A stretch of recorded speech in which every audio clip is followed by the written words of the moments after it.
The Pelican Brief. I don't know if you guys know the Pelican Brief. John Grisham. No, you know now you're talking to Gen Z. Now, You can't avoid you must be contextual. You must be contextual. John We know Grisham Netflix. John Grisham is a very popular novelist. And so long as I was reading a novel, I couldn't wash utensils. If my mother found me reading a novel, no utensils. So me, novels, no, I read a lot.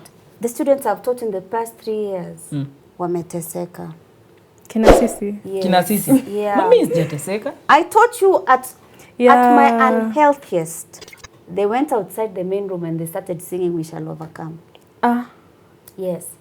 And how Huge, tall men. They said today they are going to beat me.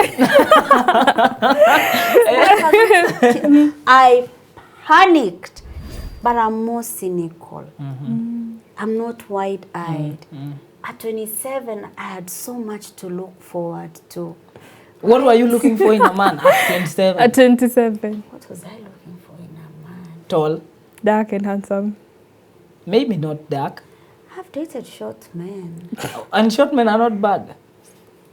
Unajitetea in short. In just short. Agree with me. Short We men were are talking not bad. about You love what? Yes. But let's just touch on, before we go to the next question, Kendrick Lamar's performance at the Super Bowl. Oh, I Kendrick didn't like Lamar. it. You didn't like it? Wait. No. Why? What? Why? I didn't like it. Why? Hata kuimba, she doesn't oversing. Even when she's recording or live, she doesn't sing. Hata ajui kudance. That woman can't dance. Yeah.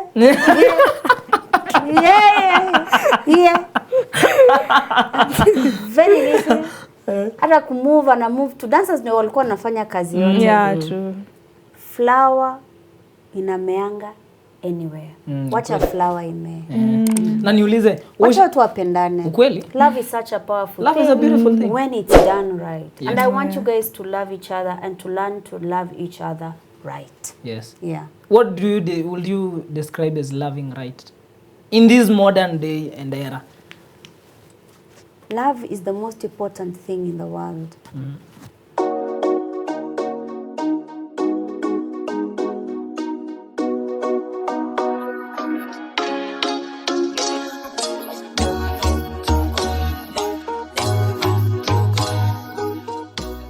What's up, good people? Mr. Sugar Spice and everything nice. It's Burudani 14 with another episode.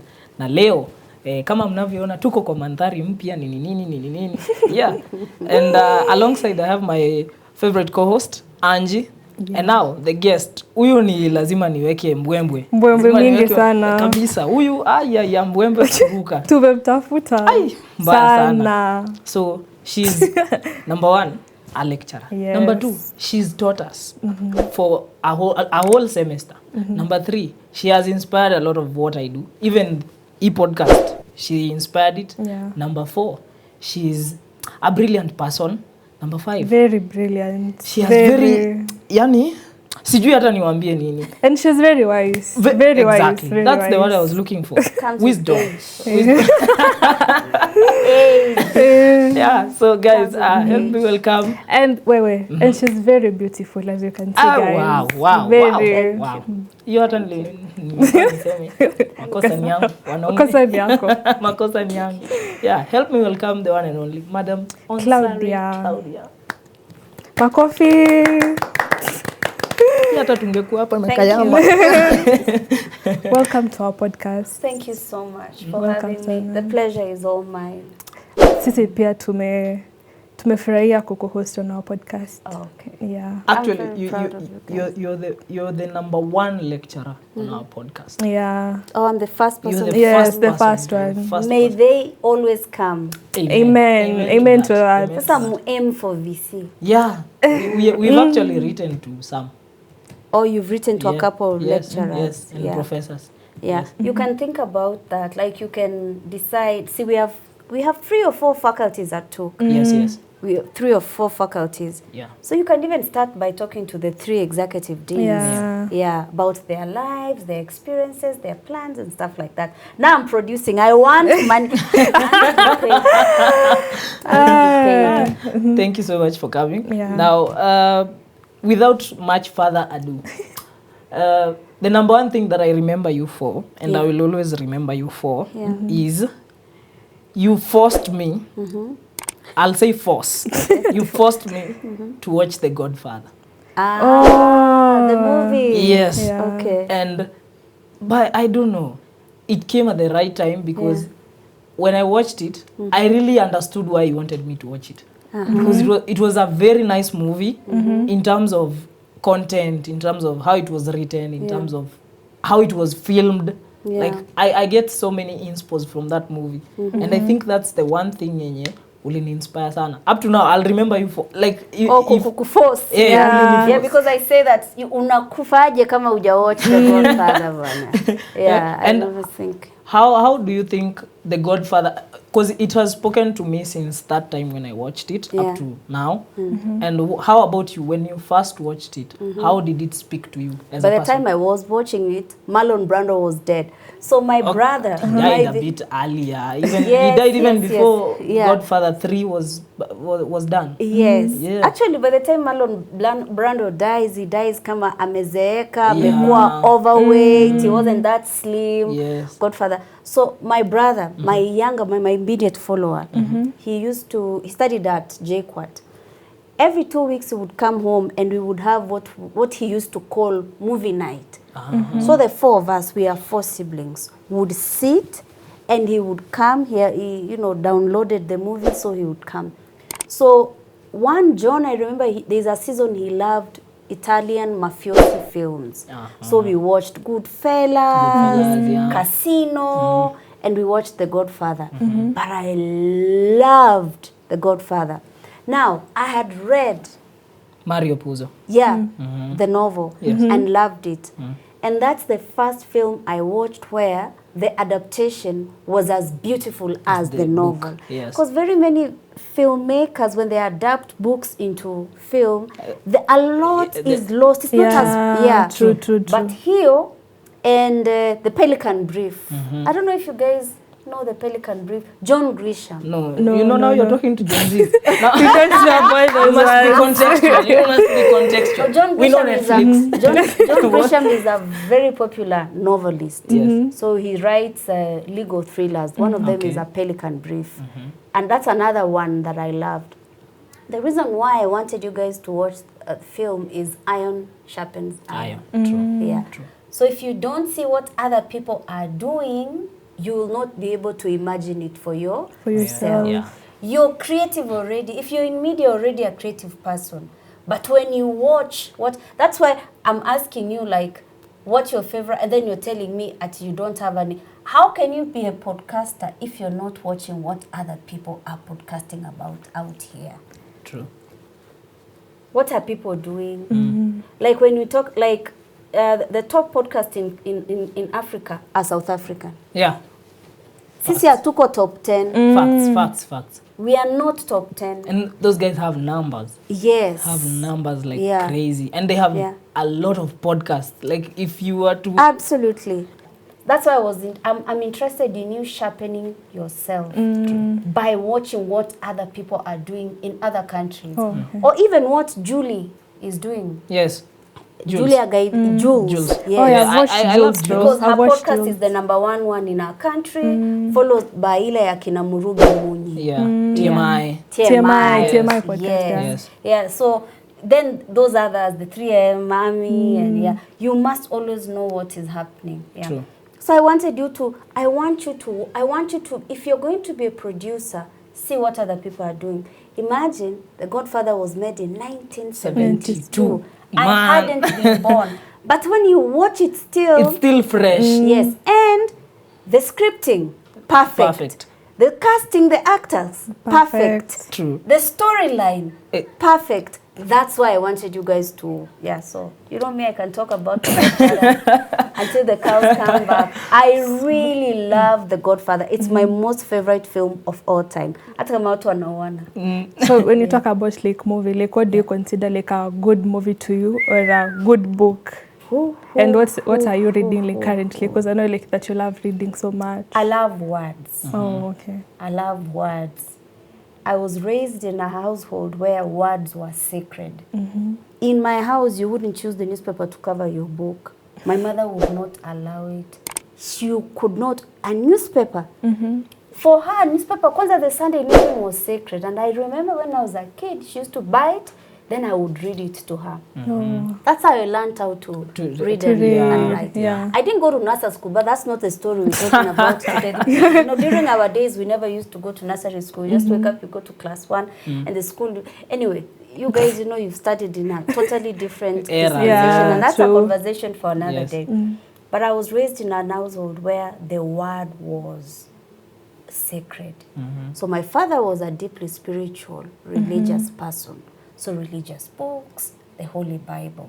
My mother taught literature in high school. A lot of novels. So I read Chinua Achebe, The Concubine, before I turned 13. Oh. Yes. Before you turned 13? Wow. Yes. Wow. Yes, Wow. yes. And so long as I was reading a novel, I couldn't wash utensils. If my mother found me reading a novel, no utensils. So me, novels, no, I read a lot. So that was your escape? That was my escape. Because I'm a firstborn, I'm the only girl. Utensils, nini chores, ni mimi. All right? But my mother loved words. I love words. And words mean a lot to me. If you tell me something, I'll think about it over and over again. You know, some people might call that overthinking and stuff, but words to me are very important. And so I love great novels, and I love a well-written movie. That's why I love Insecure. You guys have watched Insecure, because it's one other thing I said that you should watch in class. I haven't watched it. I'll admit it. It's a chick flick. Yeah, it's gonna appeal to the chicks to the chicks more than the guys. Why? When you watch Insecure, you listen to the actors and actresses talking. They speak to you. They tell the story of your life. You can see yourself, your thought process, the way you dress in them. Actually, the first time I saw myself on a television series was Insecure. Yeah. That's the first time as an African woman, a young African woman, I said, "Whoo, that's me." You know, and the way I was navigating dating and work and family and all those things, Insecure. How old were you when you were watching it? Insecure is about 6 years old. I think it was, it's 6 years old. It came out in 2018 or 2019. Issa Rae. You know Issa Rae. I know characters by their faces. I know characters by their faces. I don't know, mostly I don't know their names, but by their faces I know them. Your question. My idea of a good movie, a good book, the words must speak to me. Wow. That means the script to me is much more important. And I remember the words, like I remember whole conversations from The Godfather. I can recite them to you word for word. Words matter to me. So where there is good writing, the James Baldwin, Chinua Achebe, Ngugi wa Thiong'o, you'll find me there. Have you read Kiriamiti? John, yes. I read Kiriamiti in primary school. My Life in Crime. All the books? Yes, My Life as a Criminal. I read Kiriamiti, yes. I read Kiriamiti in primary school. He was a big deal then. And would you want his books to be done as movies? Yes. Man, they are epic. Yes. I remember there was a time I read the newspaper. He was saying how he wants to implement them to be movies. But I don't know what happened. Your story ni kama Netflix walikata script. Juu in our country, kama film si ya ghetto, hiyo watu wataweka pesa hapo ndani. I want you to think about the films from our country that have made a name for themselves. Think about them. Kama Click Click Bang, Volume. Your Cash Money. More Fire. What do you think about them? But More Fire is a bit different. More Fire is and Makosani Yangu, the one that Philip did. That's a different. It's a different thing. It's a bit different. It's a bit different. And that's where I want you guys to go to. Yes. To broaden the plate of Kenyan film. For a very long time, the Kenyan film was watu wa ghetto, kuna crime. Those are the films from Kenya. Most of them actually. That make a name for themselves. Nairobi Half-Life, Actually, that's what I was thinking about, Nairobi Half-Life. Because that's among the first Kenyan films to hit, you know. But all films in Kenya tend to follow the Nairobi Half-Life theme. But like even in American films, zote zenye zilikuwa zinatokeza blacks zilikuwa ni crime. Yeah, true. Crime. Until Onsare comes and makes a television show about young people just living life. Yes. Yeah. And so that's like my idea is that I want now the young filmmakers to be courageous enough to tell modern stories. Okay, That's something Tell that modern stories. we are heading to. I feel like we are almost there. Yeah. Because these days, like when you look at a film like Volume, Yeah. for instance, it's a nice film that is not about the ghetto as much, Yeah. but it has some ghetto aspect in it. But when it comes to now the whole story as a whole, it's just about an artist who's trying to make it. Yes. And it's a different trajectory as opposed to how Yeah. other filmmakers have been doing it. Yeah. No, so I want us to be a little bit more courageous. Yes. And to courageous. tell other stories. Yeah. Village stories. Modern stories. A university life story. There's a filmmaker. He's on Instagram. He's called The Magunga. I know Magunga. You know Magunga? I know Magunga. He's a nice storyteller, and he tells stories from Kisumu, from the lakeside. Yeah. Like I like how he visualizes Goofy Dog. goofy dogs, and there's this guy, this filmmaker.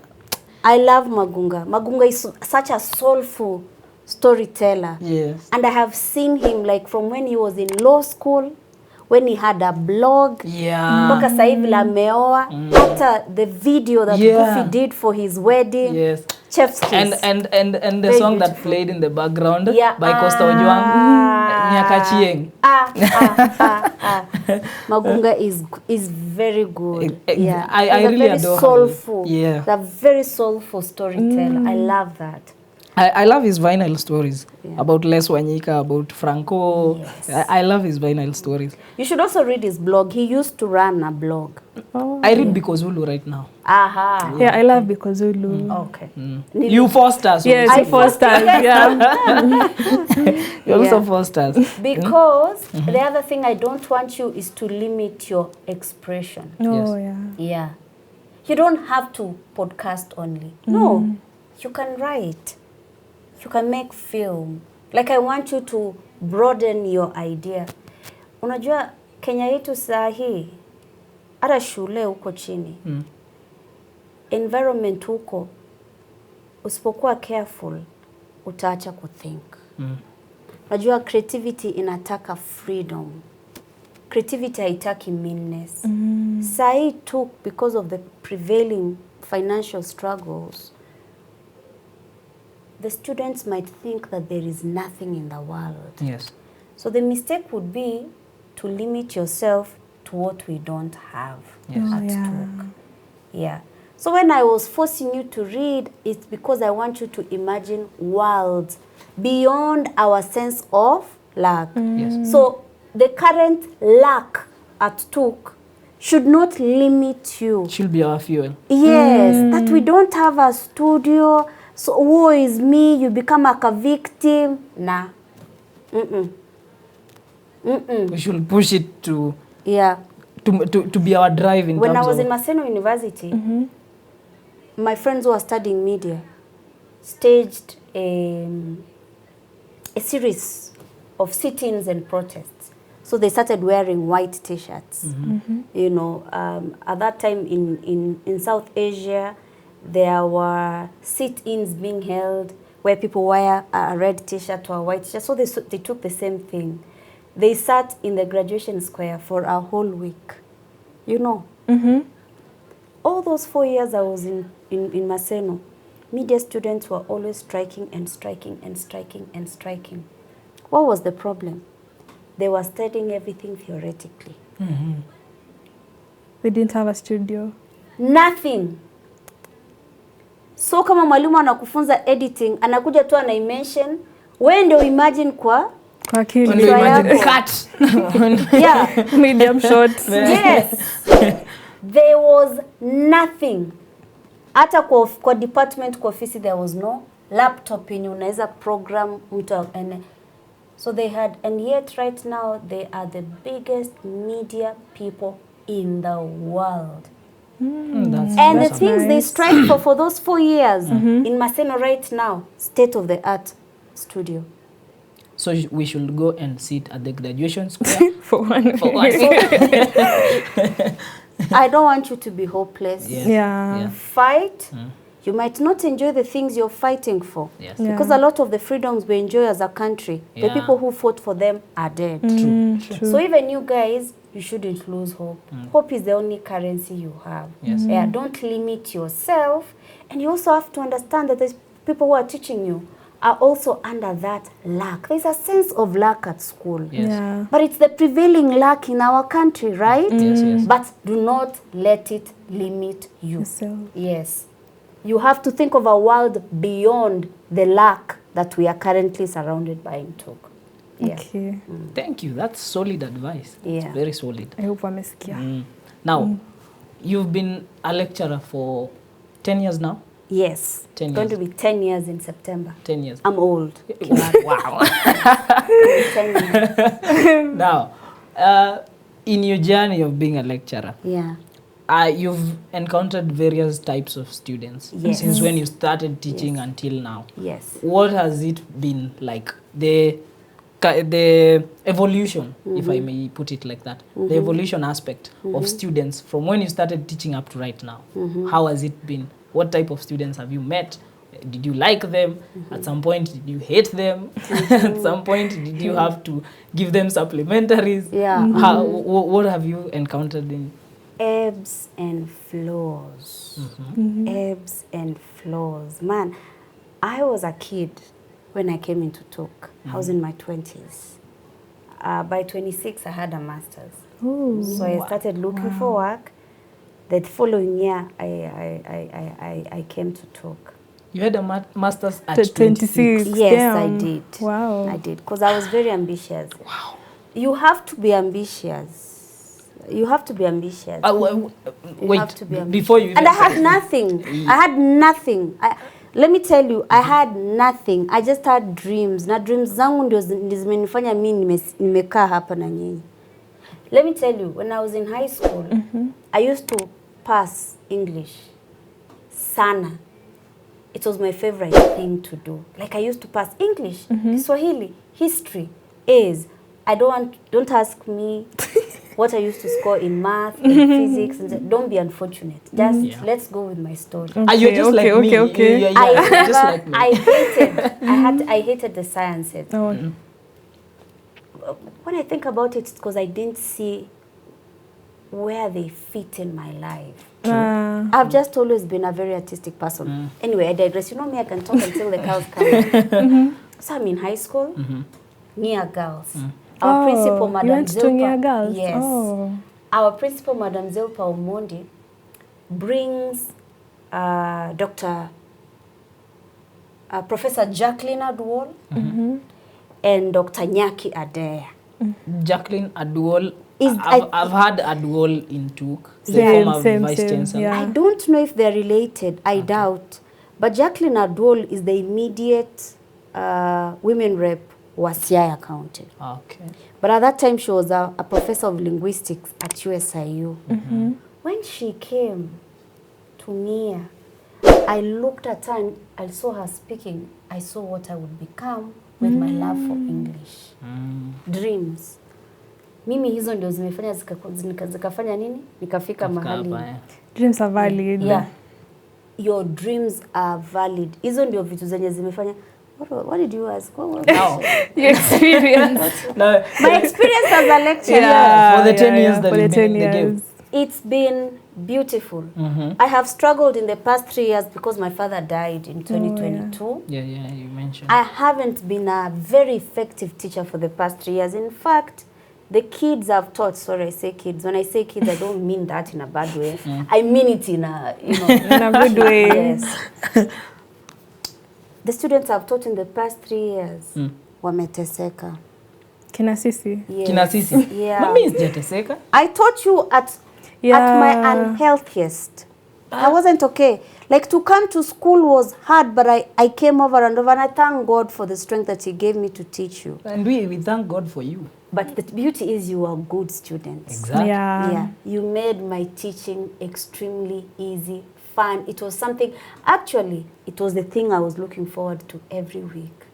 Same Wow. here. So let Same me prepare. Same here. Let me prepare because I'm going to teach those kids. It was something that used to wake me up from my bed every week. So I've struggled to teach in the past 3 years. So my teaching is a reflection of what is going on in my life. Yeah. There are times when you're on the mountains. Yes. There are times when you're low. Yeah. There's a time I was giving exams in the main hall, and the students were very many.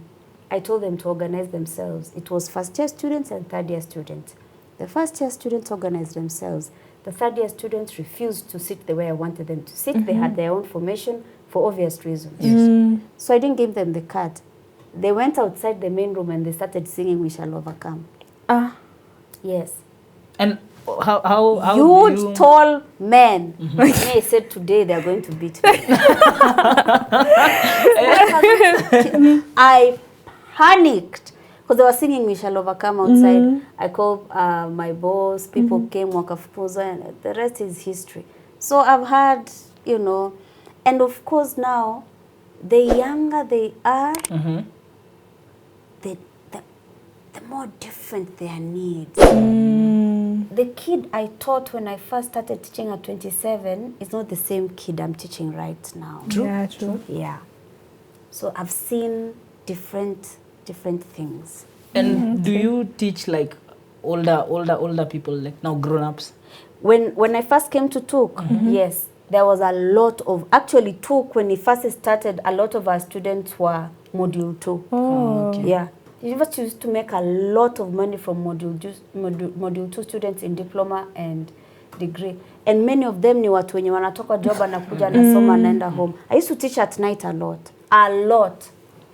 And did you... Sometimes I teach Tuesday, Wednesday, Thursday, 5 to 8 p.m. Yes. 5 to 8? Yes. What? Yes.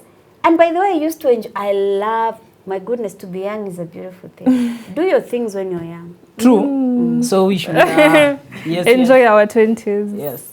Get married young, have babies young, go back to school. By the way, ile inaji nilikuwa nayo nikianza kufunza, sahi sina. Mimi na feel nika uko tu na. Hapana. Now imagine how I used to teach when I was 27. Yeah. Maybe sasa kwako wewe unaona ni kama but na experience for the first time ako like no, man. na feel mili yangu. Na feel I'm getting older. I'm not as, right now I don't like standing in class. I love sitting. I struggle to stand for 2 hours to teach. Those days I would teach 4 classes on my feet the entire day, same energy. Wow. Not a feel umechoka. Yes. So that's another thing that I started off as a young teacher. Yeah. Now I am heading to my 40s and I can feel it. I've actually read something when in Because Willow's blogs, when he writes about how even he himself is growing older, and there are days when you wake up and your body is just feeling pain out of nowhere. Yeah, you're like nini mbaya. I get that sometimes. Like I wake up and I put my foot on the floor and it's painful. I never used to have that. Take care of yourselves when you're younger. 2, do your things young. Kama sasa mkishamaliza mwanze kutafuta scholarship. Sio lazima ikue hapa Kenya, hata outside. Kwa sababu ukishafika 30 ni ngumu sana mtu akupatie scholarship ya kwenda kusoma. Yeah. True. And do you think make use of the time? On your point of we do our things when we're young, do you think the older someone gets, the more the opportunities shrink? Yes. And the more cynical I am.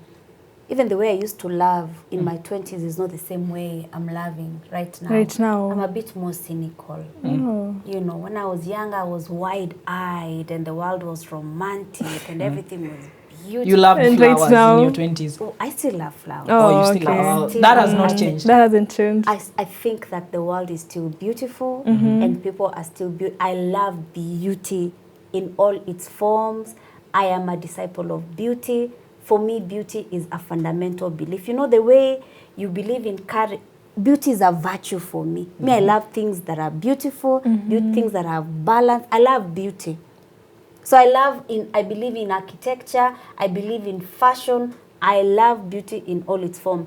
Iyo hata nikikuwa mzee aje, I'll still be a disciple of beautiful things. I always seek them out. But I'm more cynical. I'm not wide-eyed. At 27, I had so much to look forward to. What were you looking for in a man at 27? At 27. What was I looking for in a man? Tall. Dark and handsome. Maybe not dark. I've dated short men. And short men are not bad. Unajitetea in short. In short. Agree with me. Short men were talking about what was the question? Your experience. You've answered that. You've answered. You've summarized it so well. Okay. So like, we will say like for the past 3 years, like you face a lot of challenges compared to. Oh, okay. Absolutely. Okay. Yeah. The past 3 years teaching has been very challenging. Kama saizi niko strike. How is the strike taking you by there? Are you good with it? Is it okay? How is it for you lecturers? For us students, si tunaumia. But for you, how is it? Ara sisi tukiona mkisafa haitusikii vizuri. That's the truth. Okay. We might not show it. We might not tell you. But in our own conversations, we really are concerned. Nyinyi wazee. Can you imagine a first year student who came here last year in September? Yeah. We are going to March. Hajamaliza semester ya kwanza. It's very difficult. And it's so indignifying to beg for money. Yeah. Now, my next question, which is kind of direct. Okay. What would you be doing if you are not a teacher or a lecturer in that case? I would be a writer. Yeah, I think she mentioned that. A full-time writer. Full-time writer. I would write. I love writing. I think that teaching, imefanya sijafanya a lot of art, but I want to write. In fact, this year my idea is to write more. Yes, a blog or for film or everything. Like I'm looking for opportunities to do any type of writing. I communicate better when I write than when I speak. Kama mmerealize kwa hii conversation tunaanzia hapa tunanini. If you can't bring me back to what you guys want to talk hapa kama nimesema vitu zangu it's easy to get distracted. But when I'm writing, I can always bring back myself to So I would be a short story writer. I love reading and writing. So when you are in campus, like what was the experience in campus? I hated it. You hated campus? I don't like school. Okay. But you love reading and writing. I love learning. I don't like organized teaching. The thing of waking up in the morning and being in class the other week after week doesn't work for my personality and the way that's not how I learn. Okay. Yeah. I would still be a great lecturer hata kama singeenda shule. True. Because I'm a self-learner. I'm a self-driven learner. Self-directed learning is me. Yeah. I struggled in school. I struggled being away from my mother. I went to boarding when I was 10 years old, and I remember I cried a lot. Even in high school, and I used to go to boarding school, every opening day I would cry. I hated being away from my mother. Same with campus. You can laugh at me. Okay, I won't. Maybe but she can. Number two, the thing that happened in campus is that I studied the thing that I didn't want to study. I wanted to be a lawyer. My father said, no daughter of mine will become Martha Karua. You know, in his mind, when a woman does law, she can't be married. Yes. Wow. She can't be under a man. Yes. Okay. And his idea was that I have to be this. I honestly thank God I didn't do law. I wouldn't have been a great lawyer. So, why? You like the truth a lot.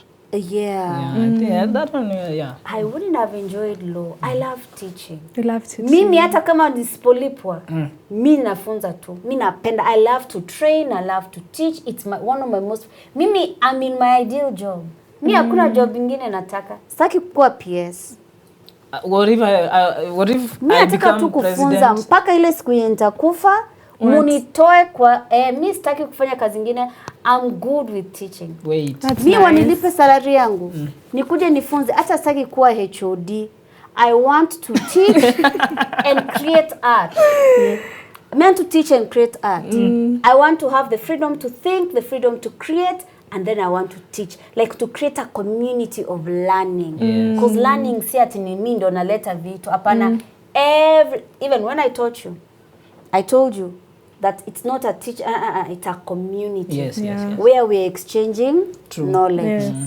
Yeah, I remember when we were debating about what rapper does the best lyrics. Yeah, it was a nice conversation. I love words. You love words? Yes. But let's just touch on, before we go to the next question, Kendrick Lamar's performance at the Super Bowl. Oh, Kendrick Lamar. You didn't like it? Wait, no. Why? What? Why? I didn't like it. Why?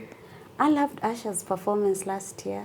I loved Rihanna's performance the previous year. Okay, now what's I the loved issue with when the Kendrick? East Coast Akina Eminem and Dr. Dre and Snoop 50 came and performed. Yes. He did too much. Too much? Yes. He did. Okay, what do you say too much? Yeah, what's like your definition of too much? At now, he's like, I love art, okay? And I love depth. And he is a rapper that has depth to him. Yes. Kama anybody in this room is a Kendrick rapper.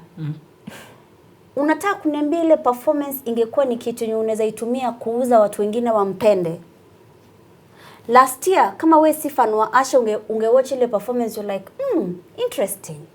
The previous year when you watch Rihanna, you're like, I like this one, interesting. Do you think he didn't sing, there's a song of his, The Darker the Berry, that I like. There's a song of his, I love myself. Yeah, I know that one. I love myself. And then he comes, anafanya they're not like us. They're not like us. Mi hata angeifanya hiyo nini yote ikue tu They're Not Like Us. Afanya The Darker the Berry, afanya I Love Myself. Alafu staki everything he does iwe ni a double entendre, a triple entendre, that there's a message beneath the message, that he's wearing a necklace. It's A because of the A minor. The jeans is because it's a representation of fighting. We mbona we kuja stage kama Asha na Rihanna, we imba hizo vitu, fanya kwa niende nyumbani. I don't it's an entertainment. Wait, but I think everything was well placed. It's too much. You didn't like even the choreo. Okay, the choreo. The choreo only thing I loved was when Mustard came. Yeah. Like have you ever seen a kid mwenye ametaka certain gift for a certain long time alafu anapata? Sasa he comes with his ball and he's hopping around. I really loved that thing. Like, what about Serena? Serena's sea walk? I loved that. Yeah. I love pettiness.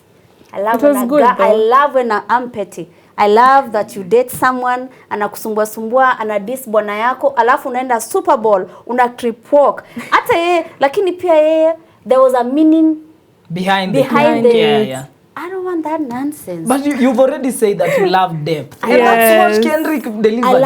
I loved no, there was no I could perform songs zenye nataka a perform. Yako kwa song basi.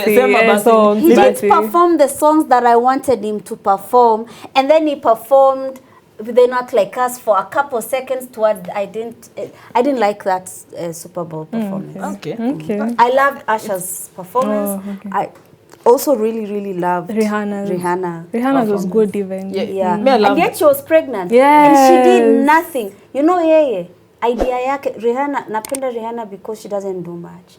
Hata kuimba, she doesn't oversing. Even when she's recording or live, she doesn't sing. Hata ajui kudance. That woman can't dance. Yeah.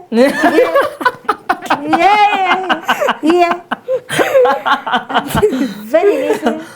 Hata kumove and move to dancers ndio walikuwa nafanya kazi yote. Yeah, true. And now coming to Kenya. I didn't like Kendrick. Okay, sawa, tumekubali. You didn't like Kendrick's performance. Is he a great rapper? Yes, he is. Is he one of the OGs? Yes. Absolutely. Yes. But that performance was atrocious. Okay. In my opinion. Yeah, well, that's your opinion. That's your opinion. Hata wangeleta tu Lil Wayne anifanyie na lollipop. Akuje aingie kwa stage the original Young Money. Akina Tiger, Nicki Minaj, Drake. I'd want to see Nicki Minaj on Super Bowl. Maybe Drake. I love Nicki. I'd want to see her on Super Bowl. But I don't think that they can bring someone like her. You know, they say that she doesn't have universal appeal. Anyway, I didn't like Kendrick's. Okay, now coming to Kenya, who are you listening to right now? Musician. Musician. Njerai. Akisione. Mtapewa nini strike. Love Njerai.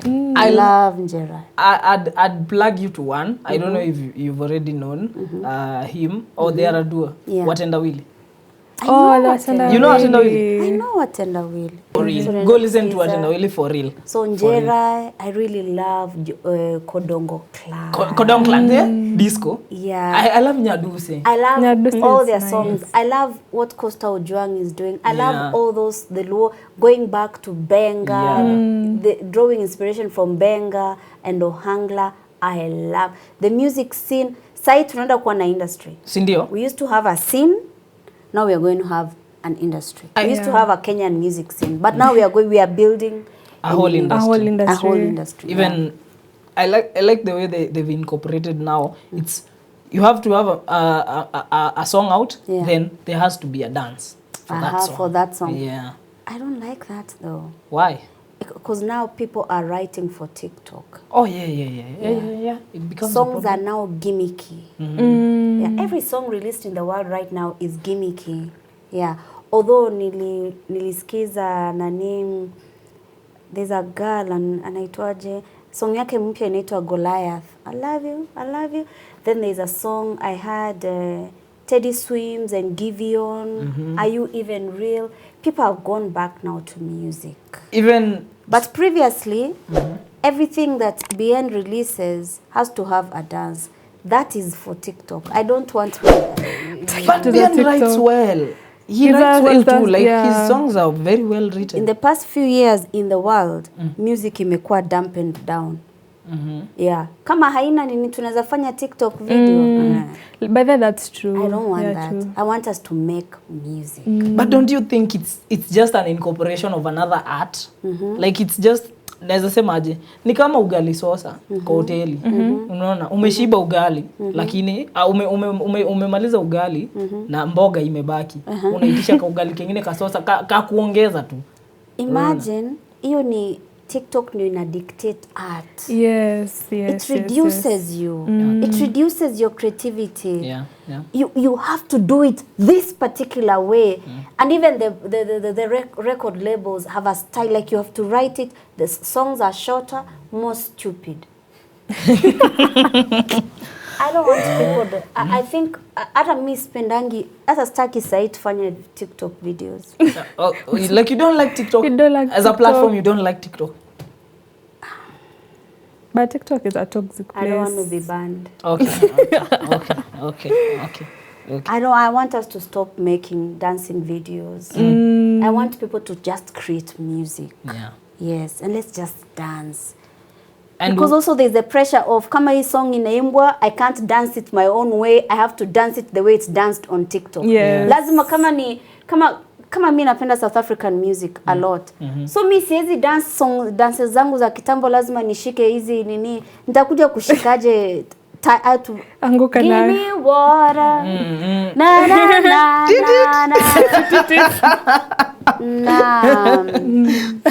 yeah. Okay. Now, like Tyler can write better, but when you listen to her songs, they are TikTok-y.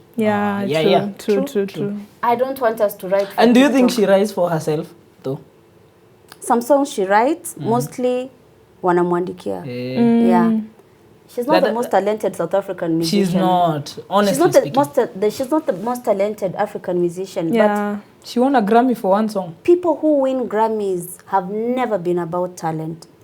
The more talented you are, the less likely your you're chance. going to. It's the same as the Oscars when Denzel. I found out that Denzel won a Grammy when he had produced a lot of films. An Oscar after an Oscar. Sorry. Yeah. The same with Jackie Chan. Yeah. Jackie Chan won an Oscar in 2016, and we've been watching Jackie Chan for the past like 50 years. Yeah.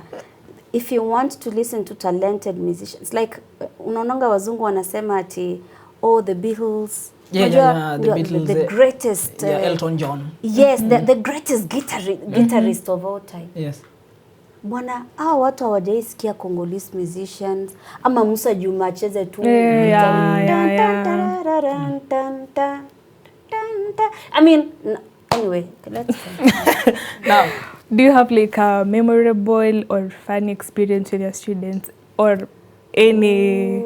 Yeah. Because now you've said you didn't like your campus life. That's a studies side. My most favorite memories have been when we talk about something in class and it happens. And then we actually put it into practice. Yes. Those have been my favorite.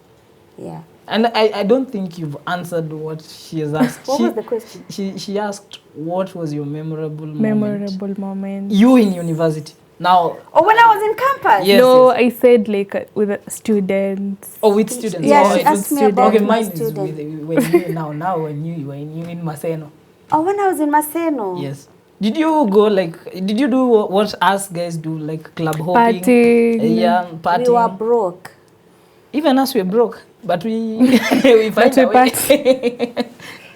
Strangely, I didn't party in campus. And you never took alcohol? In campus, yes. No. You took alcohol university. After campus? Yes. Oh. Yeah. Oh, now campus, that's misplaced priorities. Because Please, think about it. Because ideally you're supposed to. This is the deal. Every Friday, my father would come pick me up. Okay. And then ananirudisha on Monday morning, ama ananipeleka stage naenda Maseno. Friday evening without fail, 3 p.m., 3:30, 4 p.m. My dad's car, he used to drive a Peugeot. 504. 504. That's a very nice car. KAE 027F. Iko hapo inaningoja. Naenda home. Every Friday. Yes. So even that one made you not to have a boyfriend in campus? I didn't. Because the whole of your campus. Yeah, how? Hata mimi siwezi kukatia nikijua bude wako anakujia weekend. Kila Friday. Hakuna weekend ungenipata shule. Rarely. But you loved it.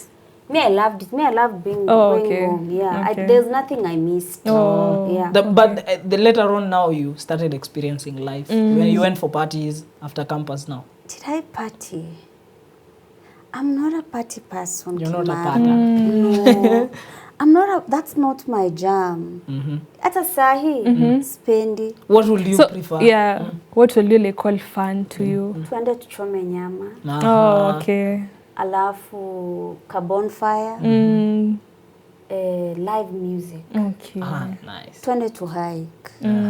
Kama sahi, my best friend and I are going for the Kilimanjaro run this weekend. On Friday naenda Arusha. Tutoke Arusha asubuhi, on Sunday morning tuende tufanye Kilimanjaro run, turudi jioni. Okay. Yes. That's awesome. So that's my idea of fun. Yes. Yeah. Okay. I've never been a party, like I don't have a memory ati tulienda tuka party hop tuka nini, but I have a lot of memories of we went camping here. I've camped so many times with my friends. I've hiked so many times. My favorite ni kuchoma nyama. Okay. Tutaenda Kamakis. I love. Tutaenda Kamakis. Kai chini. Tuchome nyama. Kama hakuna live music, si wenyewe tusikiza muziki. Tucheke, tuambiane stories. Basi nirudi home nilale. Lakini nice. Club, no. So you've never entered a club? I have. Oh, you have? I have, but I can count on my fingers the number of times. You never enjoyed it? I don't. Okay. Yeah. Even these past 3 years, my friends would come and tell me, let's go out. I would go 2 hours. I tell them, You're going back Because the home. last time they took me 2023, it was so loud. Kichwa ilikuwa inanikambia nirudisheni. Yeah. Also it's age. Oh yeah, okay, yeah. Pia It is age. I don't want noise in my ears. Sitaki kelele. Alafu nakonga nimechoka nataka kwenda home mapema. Nyinyi, I have a nephew. He dances on Friday night. He goes out on Saturday night. Goes out on Sunday night. Na asubuhi saa 1 ako job. Na ako tu sawa.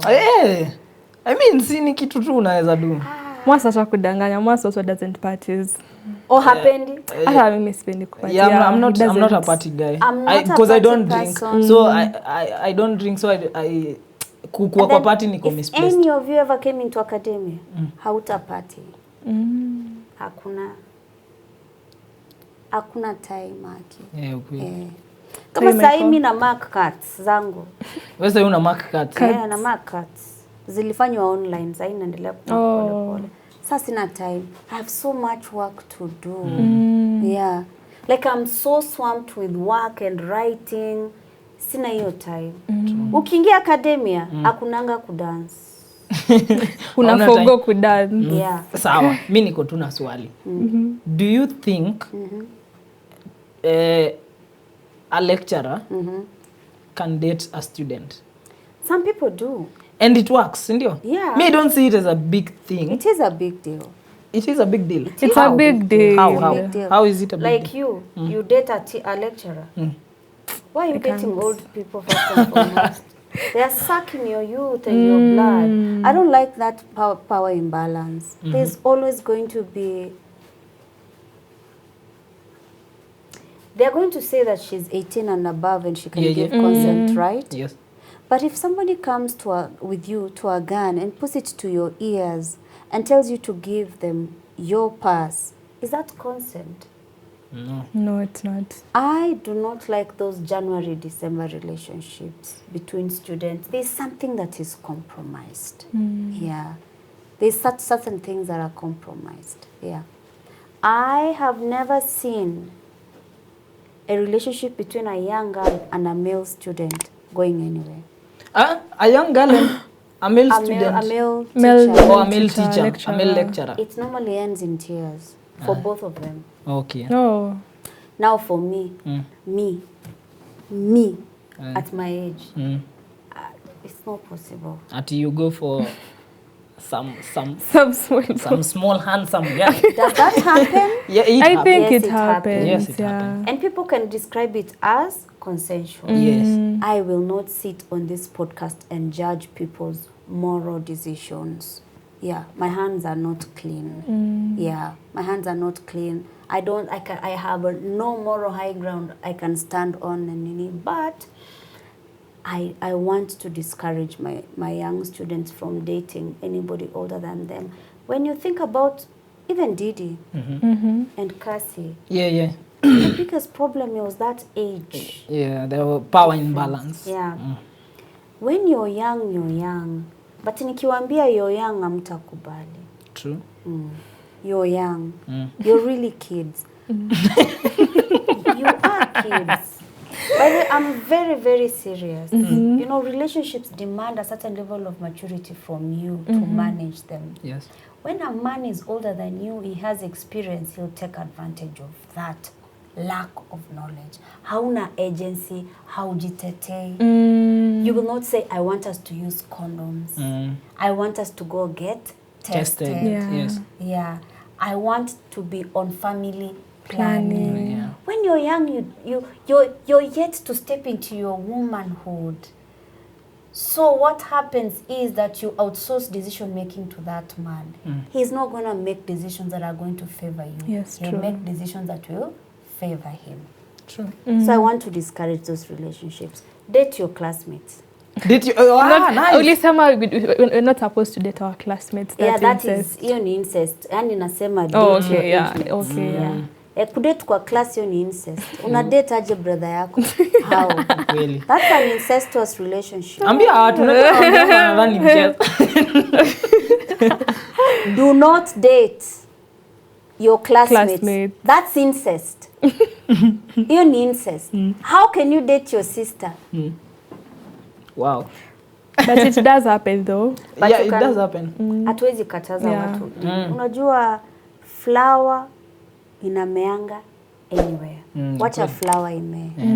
Na niulize, Wacha watu wapendane. ukweli? Love is such a powerful Love thing. is a beautiful thing. When it's done right. Yes. And I want you guys to love each other and to learn to love each other right. Yes. Yeah. What do you will you describe as loving right in this modern day and era?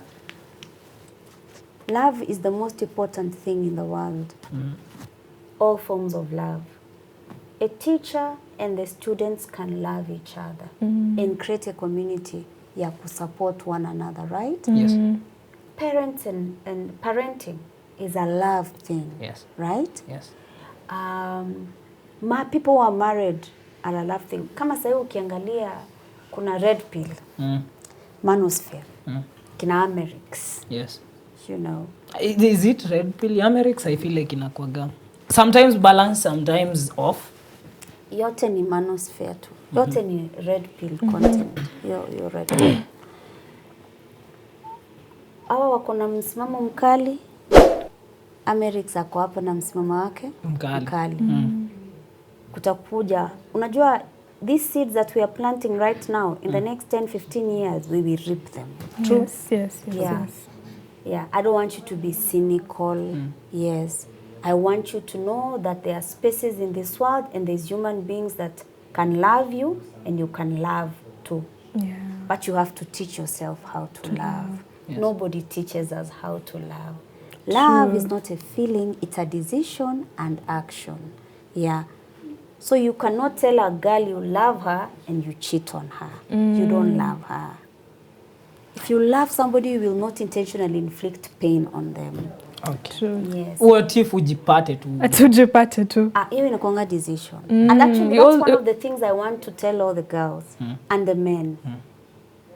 Nobody cheats on you because of who you are. People cheat because they want to cheat.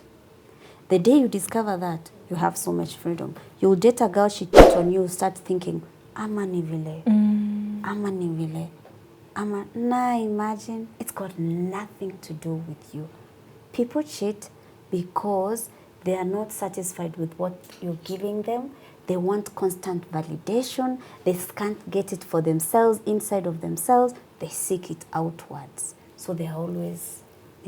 But wait, I'd have a contrary opinion to that. Yeah.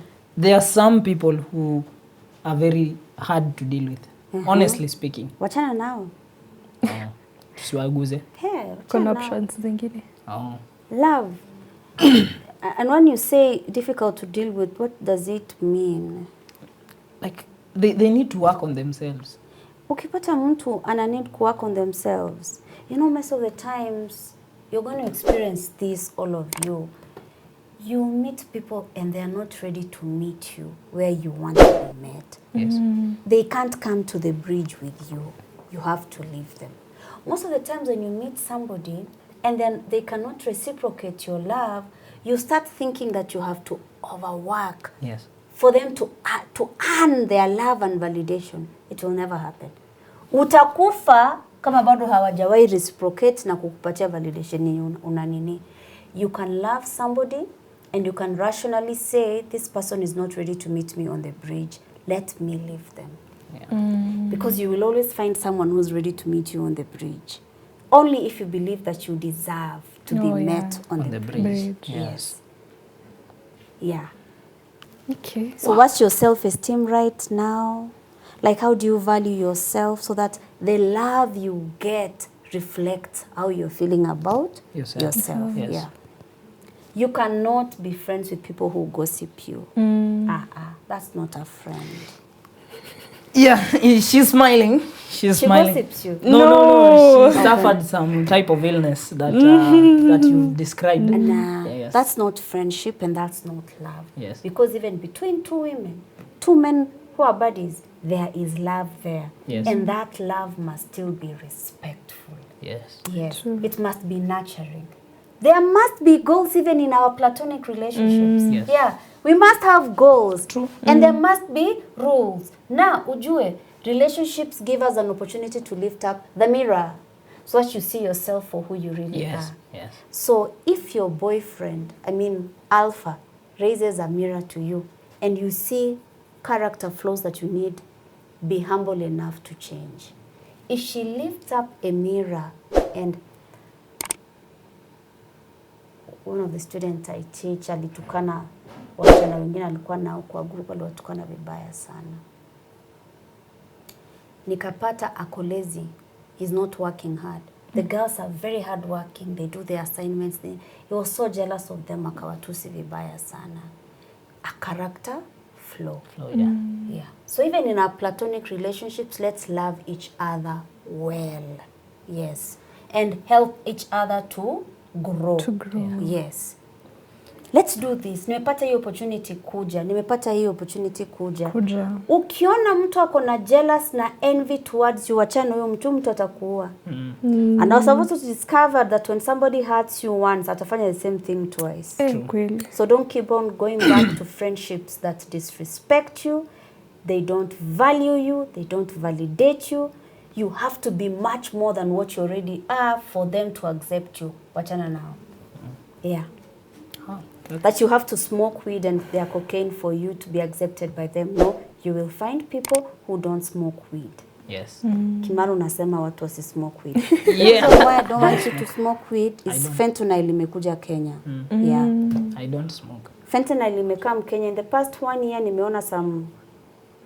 Najua mtu amekunywa fentanyl anaweza simama hivi for 48 hours, 24 hours, ama 12.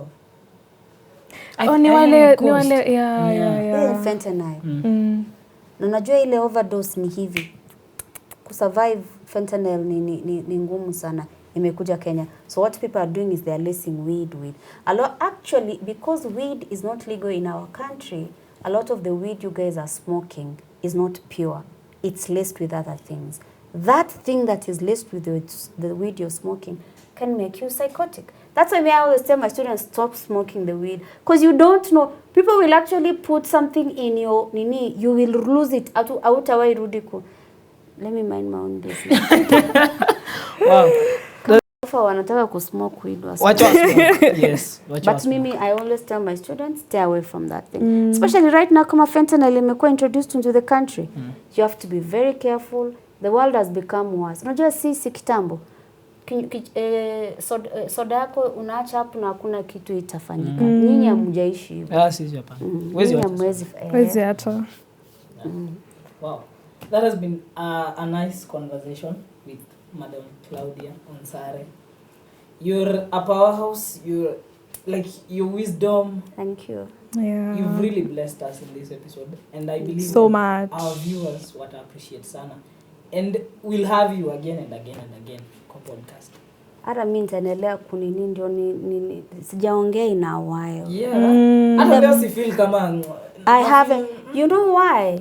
I haven't really spoken in the past 3 years. No. Yeah. I am just getting into that space. Yeah. Like you're getting back. I'm getting back to myself. And Okay. maybe the next time kinini. Yeah. Yeah. Nice. I've had so much fun. We've also had Let me so take much this fun. opportunity to congratulate all of you for your resilience. Thank you. Thank you. I am so proud of you.